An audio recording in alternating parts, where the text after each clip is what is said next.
Sir ఇప్పుడు IPS ని బదిలీ చేశారు, సస్పెండ్ చేశారు. అవును.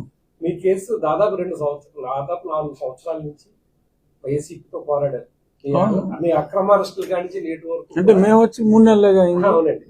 కానీ అంత ఆ కేసులో ఉన్న పురోగతి మీ కేసులో ఎందుకు స్పీడ్ అవ్వట్లేదు అంటారు? కారణాలు ఏంటంటారు? కారణాలంటే అంటే ఇక్కడ అదంటే అక్కడ ఒక ఆడపిల్ల, అక్కడ స్పీడ్ లేకపోతే ప్రభుత్వానికి దారుణమైన చెడ్డ పేరు వస్తుంది. ఇంత అలరైన తర్వాత ఎంత స్పీడ్గా చేస్తే అంత మంచిది. ఆ విషయానికి వస్తే నో డౌట్ నిన్న మీరు అడిగినట్టుగానే ఇవాళ కూడా కొన్ని పేపర్లో కూడా జత్వానీ సంగతి సరే, మరి RRR సంగతి ఏంటి, అంత దారుణంగా హింసించారు. అక్కడ ఎఫ్ఐఆర్ అయ్యి 2 నెలలు దాటిపోయింది. 65 రోజులైంది నా ఎఫ్ఐఆర్ అయ్యి. జూలై 11 ఎఫ్ఐఆర్ అయింది. సో ఆగస్ట్ అయిపోయింది, సెప్టెంబర్ అయిపోయింది, 60 రోజులు అయిపోయింది. సో జూన్ 11 కంప్లైంట్ ఇచ్చా. 30 రోజులు స్టాట్యూటరీ కాబట్టి జూలై 11కి ఎఫ్ఐఆర్ అయింది.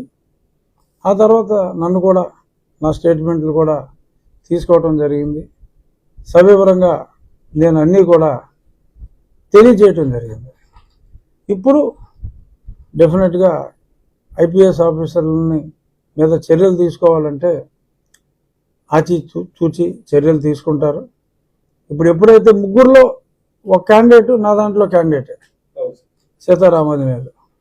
సో ఆయన రెండిట్లోనూ ఉన్నారు కాబట్టి అది నా కేసులో కూడా నేను సాటిస్ఫై అవుతున్నా.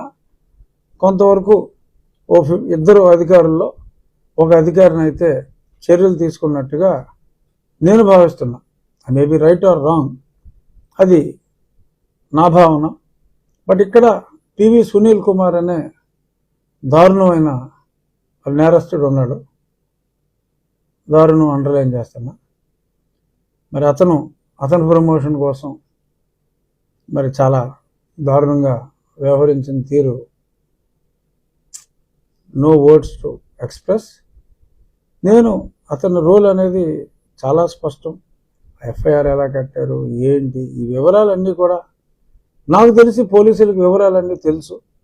కానీ ఆచితూచి అడిగేయటం కోసం అనుకుంటా ఆ విజయపాల్ని పట్టుకొని, అప్పుడు అడిషనల్ ఎస్పీ, ఎందుకంటే చెప్పింది ఈ పై అధికారులు, చేసింది ఈ అడిషనల్ ఎస్పీ. అంటే అక్కడ గున్ని రోల్ బహుశా విజయపాల్ ఆల్త్రూ ఉన్నాడు. ఆ సెక్యూరిటీని బయటికి లాగేసింది అతను, చేసిందంతా అతను పట్టుకుంటే అన్నీ తెలుస్తాయి. కానీ ఆశ్చర్యం ఏంటంటే ఒక పోలీస్ అధికారి, అఫ్కోర్స్ రిటైర్డ్, పారిపోతే ఎఫ్ఐఆర్ అవ్వడానికి ఒక రోజు ముందు తెలిసిపోయింది ఆ విజయపాల్కి.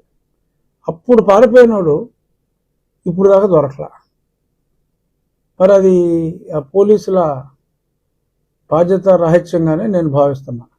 డెఫినెట్గా ప్రభుత్వంలో ఉన్నారు. ఇప్పుడు ప్రభుత్వానికి ఆ విజయపాల్ అనే వ్యక్తిని పట్టుకోవడం అనేది పెద్ద విషయం కాదు. డెఫినెట్గా దీంట్లో పోలీసుల పాత్ర ఎక్కువ ఉందని మీ భావన అంటారా? అది మేము అలా గుర్తించచ్చా సార్? అలాగే నేను గుర్తించా. డెఫినెట్గా అతని ఇంటికి వెళ్ళి చూసి వచ్చేస్తే దొరుకుతాడండి. అదే అమాయకుడా కోర్టులో బెయిల్ కోసం తిరుగుతా ఇంటికి వచ్చి కూర్చుంటాడండి? కూర్చోడు కదా, ఎత్తగాలి. ఎక్కడున్నాడు, వాళ్ళకి కావాల్సిన వాళ్ళ ఫోన్లు చెక్ చేయాలి. ఎవడొకరితో ఏదో నెంబర్ నుంచి మాట్లాడతాడు. వాళ్ళకి కావాల్సిన 10 మందిని ఐడెంటిఫై చేసి అతనికి వచ్చిన ఫోన్ కాల్స్ వెరిఫై చేసి పట్టుకోవాలండి. ఎంతసేపు 10 నిమిషాల్లో పట్టుకోవచ్చు. కానీ మరి దొంగ పోలీస్ ఆటలాగా ఉంది అది. అతను ఇంకా దొరకపోవటం అనేది చాలా ఆశ్చర్యం. సరే, అతనంటే సర్వీస్ నుంచి రిటైర్ అయ్యాడు కాబట్టి సస్పెండ్ అయితే ఇట్ ఈస్ మీనింగ్లెస్. కానీ ఇప్పుడు పివి సునీల్ కుమార్ పేరు ఎఫ్ఐఆర్లో స్పష్టంగా ఉంది. అదేమి జత్వానీలాగా మొన్న కంప్లైంట్ ఇస్తే నేను ఎఫ్ఐఆర్ కట్టిన కేసు కూడా కాదు. 30 రోజుల సమయం తీసుకునే ఎఫ్ఐఆర్ కట్టారు. కొంత ప్రిలిమినరీ అవగాహనకు వస్తేనే ఎఫ్ఐఆర్లో పేర్లు చేరుస్తారు. మరి ఇంకా సునీల్ కుమార్ని సస్పెండ్ చేయకపోవటం, అరెస్ట్ చేయాలి అకార్డింగ్ టు మీ. కనీసం సస్పెండ్ కూడా చేయకపోవటం, మరి ఆ వ్యక్తి మరి గత ముఖ్యమంత్రి మరి నాయకత్వంలోనూ మరి ఏంటో ఆ వరదల్లో కూడా చాలా దుష్ప్రాపగాండా చేయటం జరిగిందని చెప్పి కూడా చాలా సోషల్ మీడియాలో చూసాం. అతనికి ఒక ఇల్లీగల్గా ఒక సంస్థ ఉంది. ఎందుకంటే ఐపీఎస్ ఆఫీసరు వేరే సంస్థలు నడపడానికి లేదు సర్వీస్ రూల్స్ ప్రకారం. ఎన్నోసార్లు నేను కంప్లైంట్ ఇచ్చా. జగన్మోహన్ రెడ్డి వంతపాడి కొమ్ము కాశాడు. అదర్వైజ్ ఈ should be suspended much before. ఆ ఎయిమ్ అనే ఒక ఎయిమ్లెస్ సంస్థ ఒకటి పెట్టుకుని ఈ రాజకీయ నాయకులతో తను బేరాలు ఆడుతూ ఉంటాడు. నాకు ఎంతమంది ఉన్నారు, నేను ఈ నోట్లు వేయించగలనని చెప్పి రెండు పార్టీలకి చెప్తూ ఉంటాడు. అలాగే సర్వే అవుతున్నట్టుగా ఉన్నాడు. మరి అలాంటి సర్వైవల్ మంత్రం ఈ ప్రభుత్వం మీద కూడా ఏమన్నా ప్రయోగించేయడమో నాకు తెలియదు. అతను ప్రయోగించగల సమర్థుడు, కానీ మా ముఖ్యమంత్రి గారు అవి నమ్మే వ్యక్తి కాదు. అది నా పరిపూర్ణ విశ్వాసం. డెఫినెట్గా ఒక వికెట్ నిన్న కూలింది కాబట్టి సస్పెన్షన్లో రాబోయే రోజుల్లో అంటే నెక్స్ట్ కపుల్ ఆఫ్ డేస్లో తప్పకుండా సునీల్ కుమార్ పేరు సస్పెన్షన్ లిస్టులో ఉండి తీరుతుంది. అది తీరకపోతే మటుకు ఎస్ మీ కామెంట్లకి అర్థం ఉంటుంది అన్డౌటెడ్లీ. బట్ ఖచ్చితంగా అతని మీద చర్యలు తప్పనిసరిగా తీసుకోవాలి. ఎన్ని రాజకీయ అస్త్రాలు అతని ఎయిమ్లెస్ టీంని అడ్డం పెట్టుకుని ప్రయోగించిన జగన్మోహన్ రెడ్డి లాంటి వాళ్ళు ఎవరన్నా పడితే పడవచ్చు, కానీ ఎంతో రాజకీయ అనుభవం ఉన్న మా ముఖ్యమంత్రి గారు అతని మాటలకి పడరు. ఇక కొంతమంది ఏమిటి అతని క్యాస్ట్ని కానీ అతని రిలీజియన్ని కానీ చూసి భయపడుతున్నారా ఈ రాజకీయ నాయకులను కూడా కొందరు నన్ను ప్రశ్నించడం జరిగింది. క్వశ్చనే లేదు.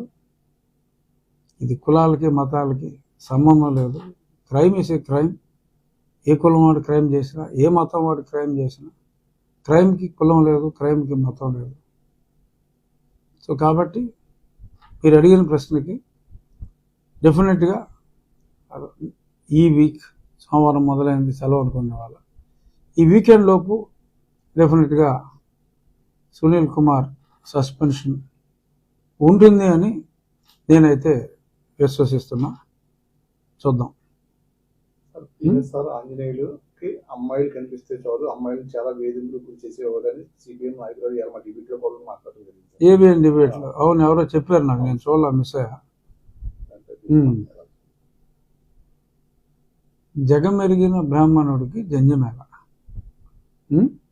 కేసీఆర్ ఆంజనేయులు గారి గురించి ఆయన వర్క్ చేశారు. విజయవాడలో చేశారు, గుంటూరులో చేశారు, కర్నూలులో చేశారు, ఖమ్మంలో చేశారు.